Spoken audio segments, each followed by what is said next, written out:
Le ministre de l'Autonomisation des jeunes et son homologue de la pêche remettent des diplômes à la première promotion de pêcheurs de poulpe et lancent la formation de 200 jeunes et l'intégration de 1000 autres dans le secteur de la pêche artisanale. 4 membres du gouvernement commentent devant la presse les décisions phares adoptées par le Conseil des ministres.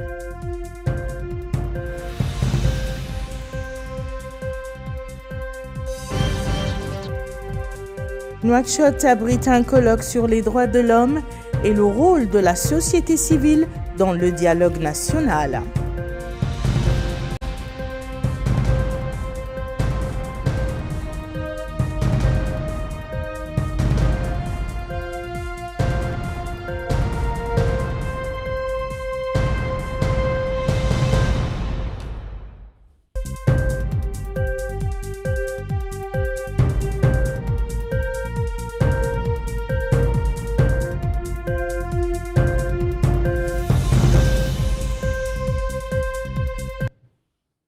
Mesdames et messieurs, bonsoir et bienvenue dans le journal. Avant le développement de ces titres, cette nouvelle, le président de la République, M. Mohamed El-Cheikh El-Ghazouani, a entamé hier soir ses vacances annuelles à l'intérieur du pays. Comme annoncé dans les titres, le ministre de l'Autonomisation des jeunes, de l'Emploi, des Sports et du Service civique et son collègue de la pêche, des infrastructures maritimes et portuaires ont supervisé ce mercredi à Mhaïjrat la cérémonie de remise des diplômes à la première promotion de pêcheurs de poulpe, composée de 140 pêcheurs, et le lancement de la formation de 200 jeunes dans le cadre du programme de formation et d'intégration de 1000 autres dans le secteur de la pêche artisanale. Récit de Bokar Belava. 140, c'est le nombre de pêcheurs qui ont été couronnés à la suite de la fin de leur formation. 200, c'est le nombre de jeunes qui entameront une formation en pêche artisanale. Et cette formation, supervisée par le Centre de qualification et de formation au métier de la pêche, relevant de l'Académie navale, s'inscrit dans un programme stratégique visant à préserver le stock de poulpe en adoptant les techniques modernes reconnues dans ce domaine. Et à cette occasion, le ministre de la Pêche, des Infrastructures maritimes et portuaires, El Vadili Oulsidati Ahmed Loudi, a affirmé que la formation de 1000 pêcheurs à la technique de pêche au poulpe représente un choix stratégique pour la préservation du stock de poulpe grâce à des techniques sélectives qui respectent l'environnement et évitent la pêche anarchique. Et il a déclaré que ces résultats n'auraient pas été atteints sans le travail collectif et la coopération étroite entre le ministère de la Pêche, le ministère de l'Autonomisation de la jeunesse, l'Académie navale, les acteurs du secteur et les bailleurs de fonds, en particulier le projet d'employabilité des jeunes financé par la Banque mondiale. Il a précisé que la remise des diplômes de cette promotion fait partie d'un programme vaste et ambitieux visant à remédier au manque de main-d'œuvre dans le domaine de la pêche artisanale. Autre allocution, c'est celle prononcée par le ministre de l'Autonomisation de la jeunesse, de l'Emploi, des Sports et du Service civique, Mohamed Abdallah Oudouli, qui a souligné qu'une équipe conjointe a mené une étude de terrain sur la réalité et les expériences précédentes pour assurer une mise en œuvre efficace. Soulignant que ce travail a abouti à la signature d'un accord tripartite entre la Direction générale de l'emploi, l'Agence mauritanienne des affaires maritimes et les fédérations de pêche. Et il a annoncé la formation d'un comité comprenant des représentants des ministères de l'autonomisation de la jeunesse, de la pêche et des fédérations de pêche, qui sera chargé d'accompagner, de suivre et soutenir les jeunes sur le terrain et résoudre les défis qu'ils pourraient rencontrer. À son tour, le directeur du Centre de formation et de qualification au métier de la pêche, Mohamed El El-Haï, a affirmé que cette promotion a suivi une formation intensive selon les normes les plus élevées, incluant les techniques de pêche responsables, la préservation de l'environnement marin et la gestion des urgences. Le président de la région de l'Inchiri, Cheikh Malaïnin Abed El-Gharabi, et le maire de la commune de Mhaïjrat, Ahmed El-Waled, ont souligné l'importance des programmes déployés par l'État pour autonomiser les jeunes à travers la formation et l'appui technique. Quant au porte-parole des fédérations nationales de pêche, Mohamed Salem Oulsidi, Il a salué l'importance de cette étape visant à intégrer ces jeunes dans la vie professionnelle active, affirmant l'engagement des fédérations à soutenir les jeunes afin de leur permettre d'acquérir les compétences qui contribueront à leur succès professionnel. Pour rappel, le programme de formation a été conçu à partir d'une étude approfondie des expériences passées et des obstacles à l'intégration des jeunes dans ce domaine. Il a été élaboré en étroite coordination avec le ministère de la Pêche et des Infrastructures maritimes et portuaires, l'Académie navale et l'ensemble des partenaires concernés. Hier, à l'issue du Conseil des ministres, des membres du gouvernement, en l'occurrence les ministres de la Culture, des Arts, de la Communication et des Relations avec le Parlement, porte-parole du gouvernement Hussein Ould-Meddou, de la Santé Abdallah Ould-Wadi, de l'Énergie et du Pétrole Mohamed Ould-Khalid, de la Pêche, des Infrastructures maritimes et portuaires Al-Fadili Ould-Sidati Ould-Ahmed Louli, ont commenté devant la presse les projets de loi et de décrets ainsi que les communications adoptées par le Conseil des ministres. Yed Ali Fala.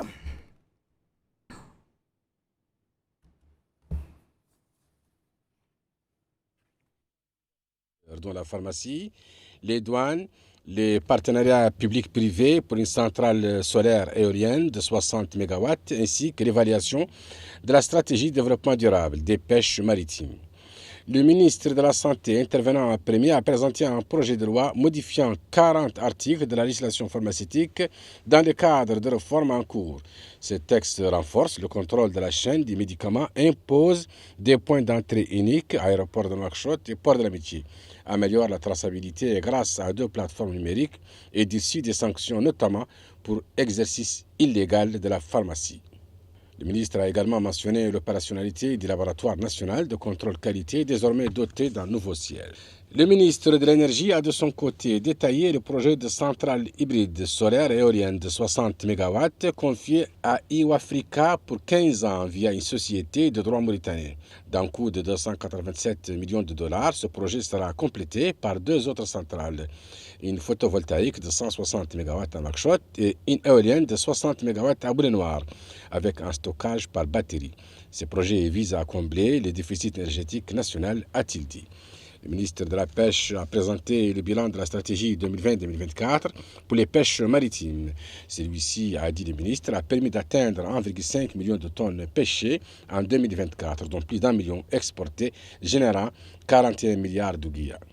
Il a souligné l'importance sociale du secteur qui emploie plus de 300 000 personnes, assure la sécurité alimentaire avec 55 tonnes de poissons distribués gratuitement et bénéficie de nouveaux stocks stratégiques et infrastructures. Concernant la liberté de la presse, le porte-parole du gouvernement a réaffirmé l'engagement du gouvernement à protéger les lanceurs d'alerte tout en appelant à faire la distinction entre dénonciation légitime et diffamation. Il a évoqué le cas d'un blogueur arrêté à Ouadhibou pour diffusion de fausses informations, précisant que s'il apporte des preuves, la loi le protégera. Dans le cas contraire, il devra en répondre. Enfin, à propos de la saison touristique, le ministre de la Culture, des Arts et porte-parole du gouvernement a annoncé qu'il a débuté à Attar et se poursuit à Nouadhibou. Des festivals sont prévus à Ayoun, Kaïdi. Parallèlement, une semaine nationale de la culture et des arts se tient à Nouakchott et Nouadhibou avec le soutien de plus de 40 festivals culturels à travers le pays. L'actualité est marquée par ailleurs ce jour par un colloque consacré à la présentation et la discussion du rapport sur le rôle de la société civile dans le dialogue national.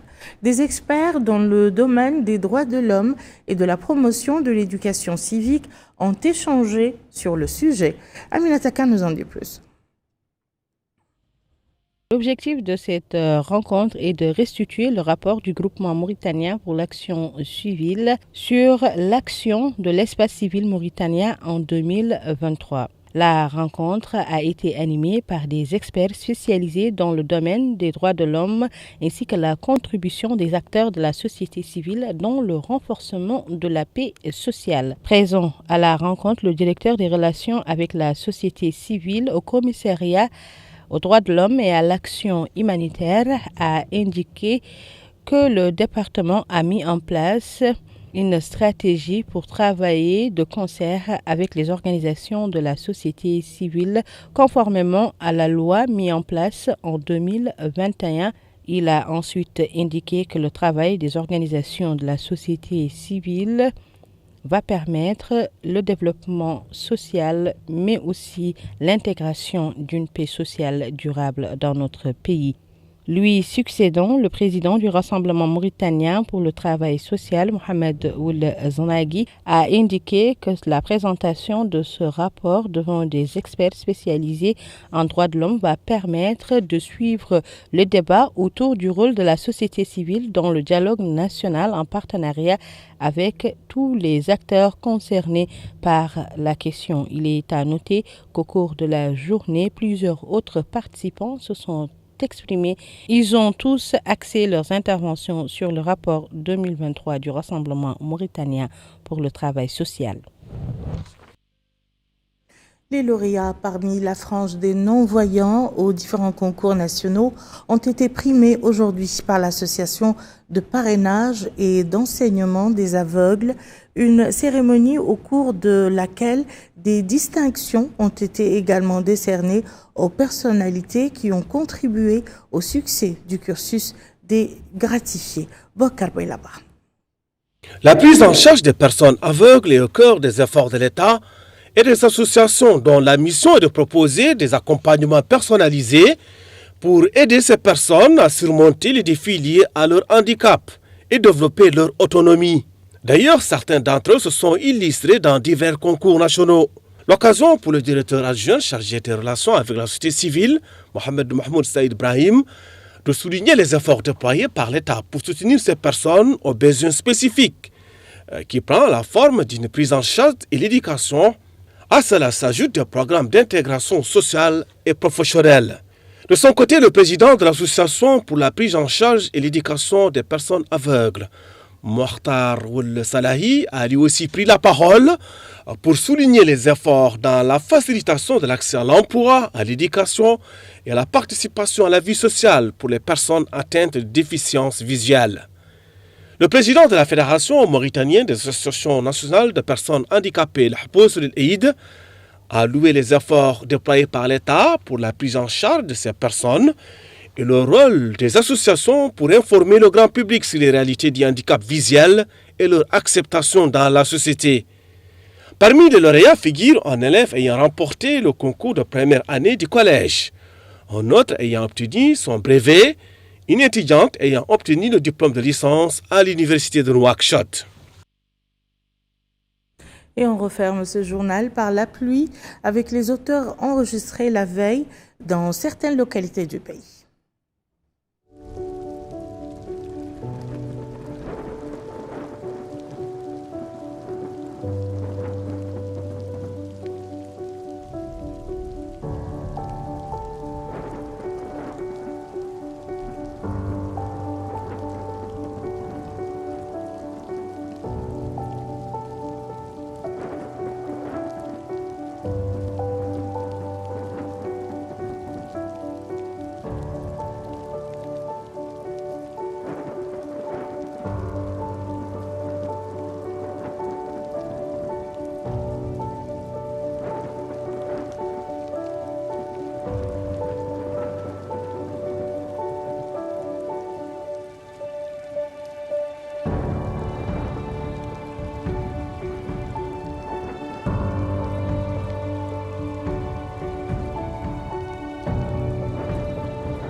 Et voilà qui met fin à ce journal. Je vous en rappelle les principales informations.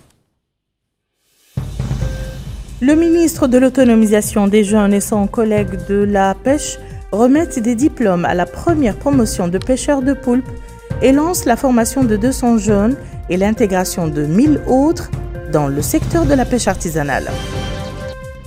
4 membres du gouvernement commentent devant la presse les décisions phares adoptées par le Conseil des ministres.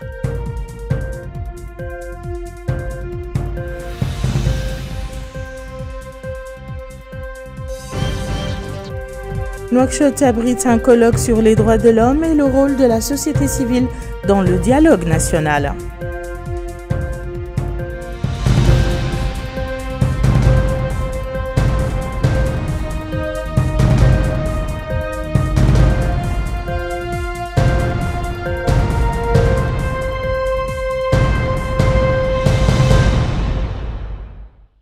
Merci, Madame, Monsieur, de nous avoir suivis. À très bientôt. Inch'Allah.